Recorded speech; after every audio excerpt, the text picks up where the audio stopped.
Le documentaire Harry et Meghan est disponible sur Netflix. Les 3 premiers épisodes sont sortis le 8 décembre 2022. Dans le documentaire, le couple raconte certains moments clés de leur relation, mais certains propos diffèrent avec ceux qu'il avait pu tenir par le passé. C'était le documentaire le plus attendu pour cette fin d'année 2022. Depuis ce jeudi 8 décembre, la première partie du docu-série Harry et Meghan est disponible sur Netflix. Le duc et la duchesse de Sussex, qui ont quitté la famille royale il y a plus de 2 ans et se sont installés en Californie, racontent leur intimité à travers de nombreuses images d'archives.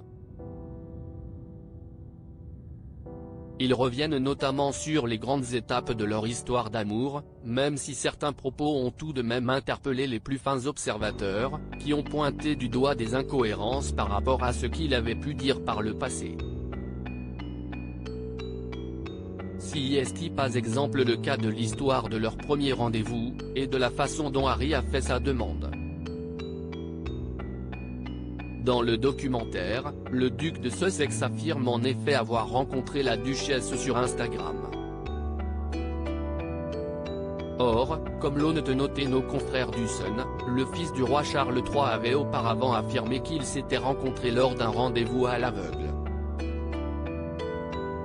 C'était un blind date, un rendez-vous arrangé, confiait-il à la BBC en 2017, alors que dans le documentaire, il déclare « Meghan et moi nous sommes rencontrés sur Instagram », précisant que la première photo qu'il a vue de sa future chérie était un cliché d'elle avec un filtre chien sur son visage. Une demande en mariage qui pose question. Un autre épisode a également rendu perplexes les fans de la famille royale, celui de la demande en mariage. Dans le documentaire Netflix, le prince Harry assure avoir demandé Meghan en mariage dans un jardin, sur une nappe de pique-nique, éclairée à la bougie. Le couple a d'ailleurs partagé une photo montrant Harry, à genoux sur la nappe, en train de tenir une boîte à bijoux avec la bague de fiançailles dans une main. Son autre main est posée sur la tête du chien de Meghan Markle, également adopté par le prince, qui à l'époque portait des plâtres aux pattes avant. Pourtant, cette histoire semble différer de celle que le couple avait racontée à BBC One en novembre 2017. Le prince Harry avait en effet confié avoir fait sa demande tout en simplicité, chez lui à Kensington Palace, autour d'un poulet rôti. Cela a été une incroyable surprise. C'était si tendre, et naturel et très romantique, avait rapporté Meghan.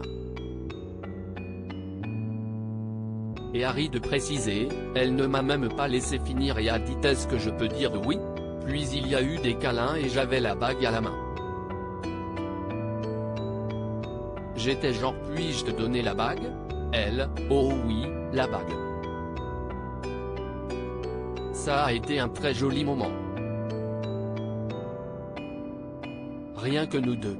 Le tout premier épisode de Harry et Meghan s'ouvre sur des mots inscrits sur un fond noir où on peut lire « Harry et Meghan ». Témoignage direct d'après des archives personnelles inédites. Tous les entretiens ont été réalisés avant août 2022. La famille royale s'est refusée à tout commentaire sur le documentaire. Cependant, des sources royales avaient déclaré que ni le palais de Buckingham, ni celui de Kensington, ni aucun membre de la famille n'avait été approché pour commenter le contenu de la série Netflix. Nous n'avons jamais été autorisés à raconter notre histoire. Enfin, dans le documentaire, Harry et Meghan ont affirmé qu'ils n'avaient jamais raconté leur histoire jusqu'à présent. Nous n'avons pas été autorisés à raconter notre histoire parce qu'ils ne voulaient pas. Assure ainsi la comédienne américaine. Nous n'avons jamais été autorisés à raconter notre histoire, confie pour sa part le frère du prince William. Des propos pour le moins étonnants sachant qu'en mars 2021, le couple s'est longuement confié à Oprah Winfrey à l'occasion d'une interview explosive qui a eu de lourdes conséquences sur la monarchie. Le duc et la duchesse avaient notamment accusé de racisme un membre anonyme de la famille royale, envers leur fils Archie avant sa naissance. Lors de cette interview, Meghan avait également confié ne pas avoir été aidée par l'institution alors qu'elle avait des pensées suicidaires.